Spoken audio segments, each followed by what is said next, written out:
Welcome back. It is now time for our interview on State of the Economy, and in studio to break down the numbers for us, I have Simultaneous Wainaina. Wainaina is an author, a financial intelligence trainer, and an investment advisor. He is also the former CEO of Family Bank. Well, you know him now. He is the right man to talk to us about the economic numbers.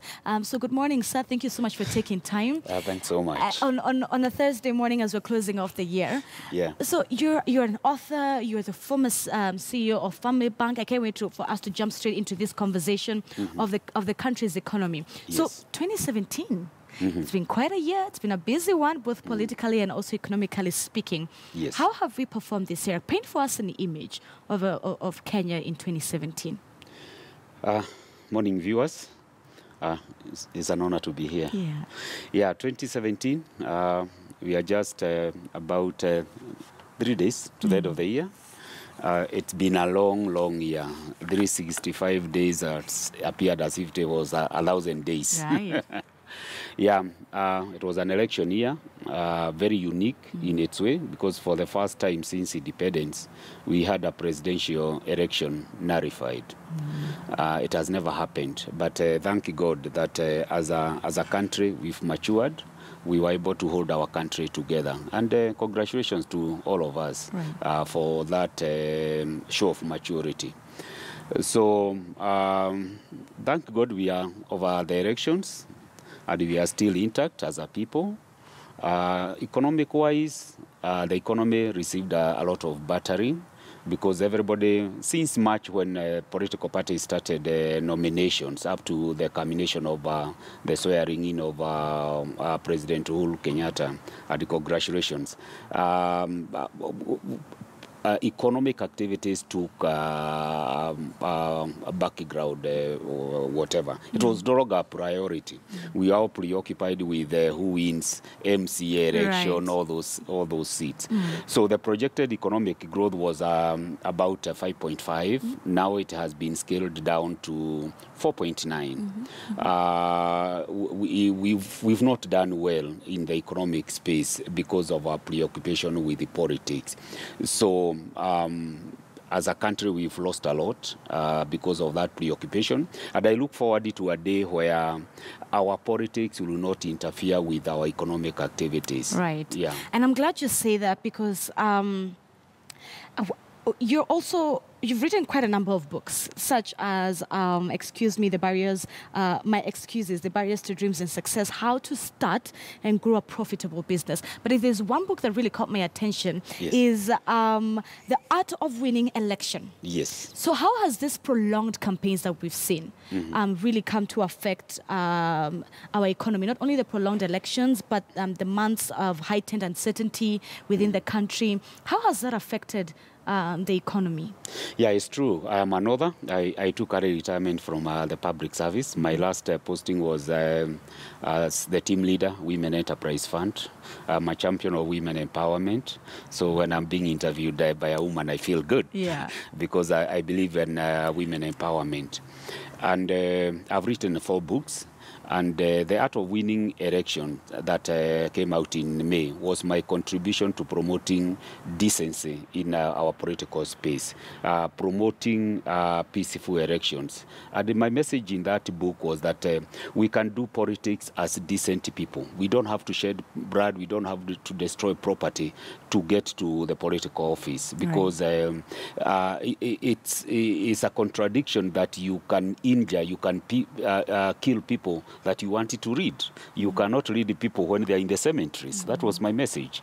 And I thank God that many people who bought that book were able to win, and I monitored them, and I'm happy that it changed their perception in terms of how to conduct yourself in that political competition. As I've indicated, politics, it got us distracted from our daily activities. Right. If you went to the countryside during elections, farmers were just attending meetings. They forgot that they have to feed their families, their bills to be paid, and what have you. So as I've indicated, I look forward to a day when we'll let the politicians, they are seeking for, when you present yourself as a candidate, you are looking for a job, you want it to serve. So you continue with your business as I continue learning by my business, be it a farmer, be it an entrepreneur, and everything else. And if you are doing that, for heaven's sake, don't destroy other people's enterprises. And we'll come to that, the issue of going about your business, because it's something that President Uhuru Kenyatta had said a lot during the campaigning times. But as former CEO of Family Bank, during this period of 2017, what was the attitude of investors? The investors like an element of predictability, certainty. Of course, you can't have 100% certainty because entrepreneurship investment is about risk-taking. And most of the entrepreneurs, even small enterprises, people had adopted this attitude, they wait and see. We want to wait until we see how the politics unfolds. So holding back investments means that there were fewer jobs that were being created. So I'm really looking forward to 2018 because as Kenyans, we had the perfect excuse. Even the never-do-wells, everybody was saying, tunagoja siasa ikwishe. You went for an LPO or anything else, goja mpaka uchaguzi ukwishe. So we had a perfect excuse to hold back making investment decisions, and that slowed down economic growth. Waiting for elections became a very popular term with Kenyans. Excuse, Wacha tugoje, let us see. Okay, speaking now of the economic growth, talk to me about how would you rate Uhuru's government in the first 5 years, as he's now getting ready to step into his second term? His first 5 years, how would you rate him, his performance? This government came in they created very high expectations. We saw them as a digital presidency, young, vibrant, very ambitious. They set themselves very high targets, double-digit economic growth, creating 1 million jobs, laptops for school, 1 million laptops, and what have you. But it is one thing to plan. It is good to be ambitious because you can't be bigger than your dreams. So it was good that they had great dreams. But Mr. Wainaina, I mean, if you looked at the Jubilee Manifesto, they were promising Kenya's a 24-hour economy, a double-digit growth within the GDP of the country, and we still haven't attained that. So do you think the Jubilee was aiming too high? Are there still doable goals? They are doable. They are doable. What you realize, and some of my colleagues have shared similar sentiments, when you are out there in the civil society, in the private sector, you see the public service as inactive, full of inertia and what have you, and say, when I get into that office, I'm going to shake things up. But public service is run by rules. It's a bureaucracy. There are procedures. You can't just wake up morning and decide I'm going to deliver 1 million laptops. There are procurement regulations. So that is the shock that you get when you get to a public office. The president is the CEO of a country. So he relies on the public service to deliver on his promises. Public service is an institution run by rules and regulations. So, and you have to follow them. Otherwise, you can be impeached. So they had, if I were to rate them very fairly, I think I'll give the first term 5 out of 10. 5 out of 10. 5 out of 10. Especially because when you get into a public office, you take time to learn the ropes, and you realize, things are tough. Things are tough. There are rules to be followed. There is registration. You can't operate without enabling registration. Registration is an independent institution. And then there is judiciary. We Kenyans, we have become very litigious. So you find, for example, Raptor project, the way it was frustrated by people rushing to court. And some of them, our economy has been described as a cartel economy. If you don't win a tender, to frustrate that tender, you rush to court. So that really frustrates the government in terms of delivering its mandate. And like many other Kenyans, we hope that the president has learned his lessons in the first time. Right. And this second term, we expect him to deliver 9 out of 10. And speaking of cartels, there's the issue of corruption and how it really affects the economic growth of a country. Yeah. Uhuru can do more to fight corruption, especially when it comes from the standpoint of an economic point of view. No doubt. Corruption is a cancer. It really affects everything. And I'm really excited as a Kenyan over what the CS Matiang'i is doing, because for me, as a person who has been in the public and the private sector, if we fix the education sector, we'll have sorted 50% of corruption, because education sets the values, the foundation of values. When our children learn knowing that your effort will be rewarded, then we'll have sorted 50% of corruption. If I were the president and MPs, I would give education sector all the support they want. Right. We fix the values in school, and then these are the people who get to the labor market, so corruption will have been minimized. And for the president, as the CEO of a country, we expect more in terms of fighting corruption. Speaking as the president of the CEO of the country, allow me to quote this, and this is what he said during a meeting with the business community back ahead of the August 8th poll. Yes. And I quote, "Go about your business. Plan for the future. This country will be here long after us," and that is politicians, the noisemakers are gone. Ruto echoed the same sentiments, and he said at a campaign promo, and I quote, "For many Kenyans, work and opportunity are shrinking by the day, and we are all feeling it whether we come from the east, west, north, or south of the country." Yeah. Now, despite the calls from our from President Uhuru Kenyatta and his DP, go about your business. Kenyans did not heed to this call because according to the Kenya Private Sector Alliance, we lost about 700 billion Kenyan shillings in the private sector alone. Yeah, those were lost opportunities because of what we said earlier. Everybody adopted the wait and see attitude. There was a lot of uncertainty, what's going to happen, because capital goes to a place where there is stability and peace, because that's where you can get optimum returns. So I can't, I'm an investor myself, and I'm a business person, and we even saw our microfinance, we have a company doing microfinance, Dream Credit, and we saw our customers were holding back. No, I don't want a bigger loan. I don't know what will happen. So you can't blame entrepreneurs for holding back, because who wants their investments to be destroyed? Right. So the sooner we fixed that, the better. But as we have said, one of the other things, and we rarely talk about it, of course we talk about it, but we haven't seen much from the executive, is fighting corruption. Fighting corruption. You remember one time when the president was having that summit at State House, and he expressed a sense of helplessness. Yeah, he was frustrated. And as a patriotic Kenyan, I felt let down, because you are the CEO of the country. The buck stops on your desk. So you hire CSs, you hire PSs, all those people, you know those people who are not delivering on your manifesto, those people who are letting Wajiko down, fire them. You can't say your hands are tied.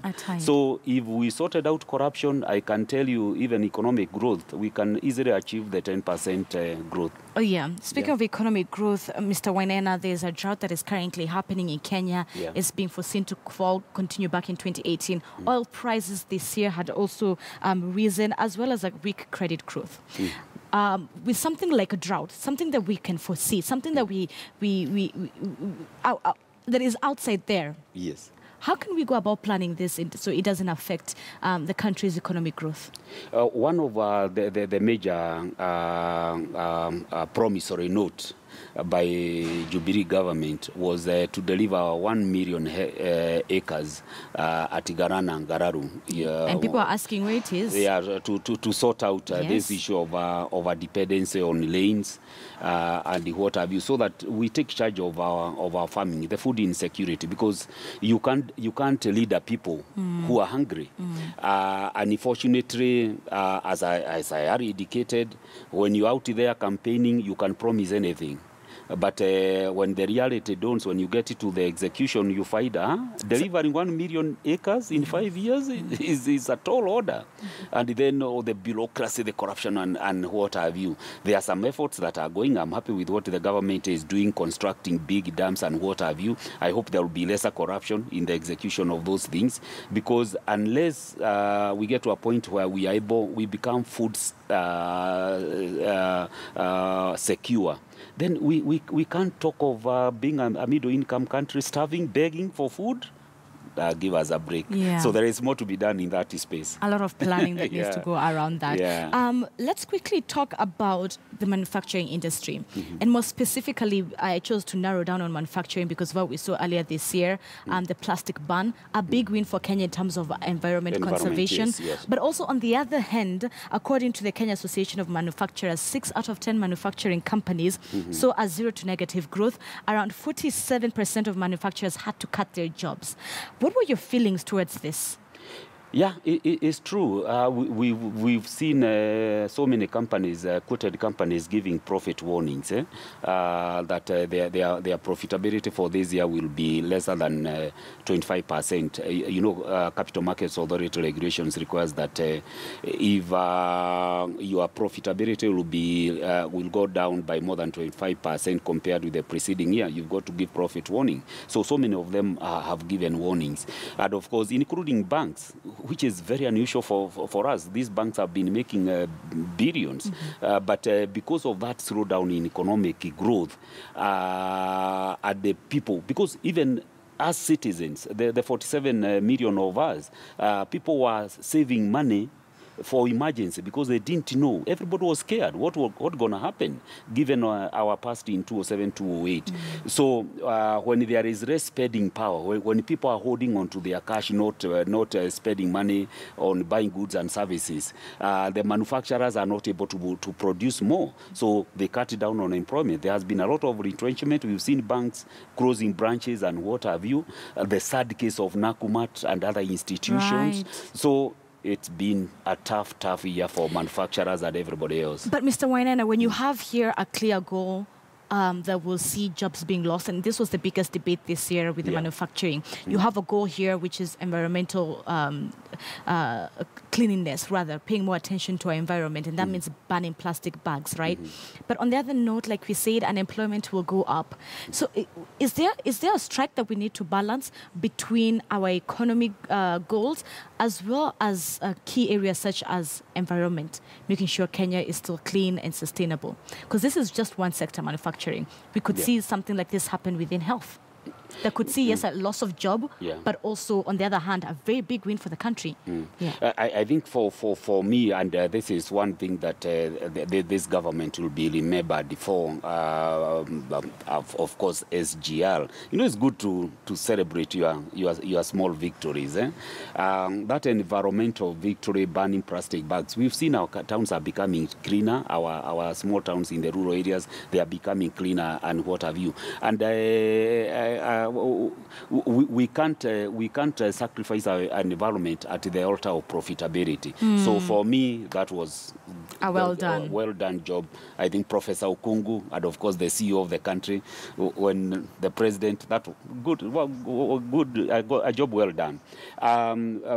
So we must think of sustainable development. Now we are talking of sustainable development goals. If you go to our constitution in Article 10, one of our national values on governance is sustainable development. So we cannot sacrifice the future of our children, future generation, at the altar of profitability and job creation. So we've got to create a very prudent balance. All right.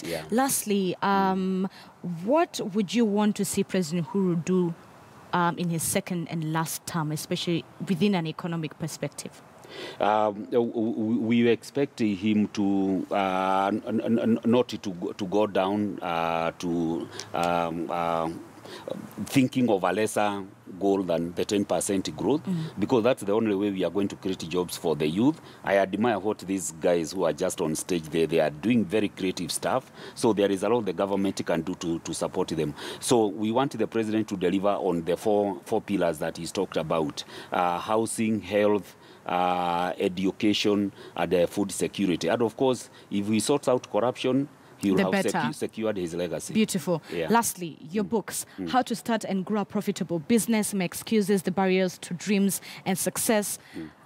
What is the biggest lesson that someone can get from these books, and where can they be gotten from? Yeah. The biggest lesson you learn from the Excuses book, there are two choices you can make. You can decide to live a life of responsibility or a life of excuses. If you take responsibility, if you take charge of your life, you'll become successful. If you live in excuses that our tribe has never produced a president, have been marginalized, historical injustices, you can talk about those things until cows come home. You'll never get anywhere. You must take charge of your life. Once you discover that you are the chief executive of your life, then you start moving on. And this book provides a route for entrepreneurship, how to start and grow a profitable business. They are available in our offices at Queensway House, Nairobi Kauda Street, Dream Credit Limited. There will be a book launch on 8th of February, just 1 week before Valentine. So it will be a great gift. And the chief guest is Dr. James Matiang'i. I'm excited that he has agreed to honor us with that. So we are inviting Kenyans, take charge of our lives. Let us develop our country. Let us develop our economy. And the CEO of your own life. The CEO of your own life. All right. So we have the CEO of your own life and the president, the CEO of this country. All right. He should take us to the next level. Yeah. And young people. Young people, what would you want to see young people doing in terms of business, especially with this coming year? Young people, there are a lot of opportunities. You've gotten certificates, and I think I'll have failed if I don't say this. The results are just out. People are complaining that there are so many people who have gotten lower grades and what have you. I wanted to encourage anybody who feels that they didn't get what they desired.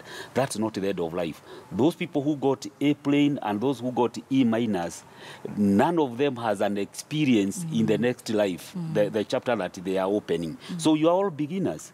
So nobody is better than the other. So don't worry. Just be encouraged. Because the job creators are those people who have gotten D and E's. Guys, you are great people. Yes. Take charge of your life. Yes. Yeah. One of the biggest quotes that I think I've read that is very fundamental is the fact that C students employ A students. It's true. It's true. My own experience, the guy who was last in our class, he got 17 points out of that 6. During our time, it was CPE. And I tell you, that guy started driving a Volvo as a mechanic when I was still struggling in the university. Right. So it's not the end for our case. It is not. It's just a beginning. And I've told you, anybody who has gotten an A and somebody who has gotten an E, you are all starting in a new life. And nobody is better than the other. Wow. It all depends on the attitude that you have. Have a great attitude. Let's build this country. That is a fantastic tone to leave it on. That is Mr. Wainaina, the former CEO of Family Bank, as well as an author and intelligent advisor and investment advisor, rather. Thank you so much for coming in this morning. Happy New Year. Yeah, Happy New Year to you. All right. Yeah. So we'll see how 2018 looks. Yeah, we are trusting God. It's going to be a great year for us. It will. As a country. It definitely will. Yeah, thank you. All right. So Britain's Prince Harry interviewed former US president on a BBC interview that was aired live during that time. And here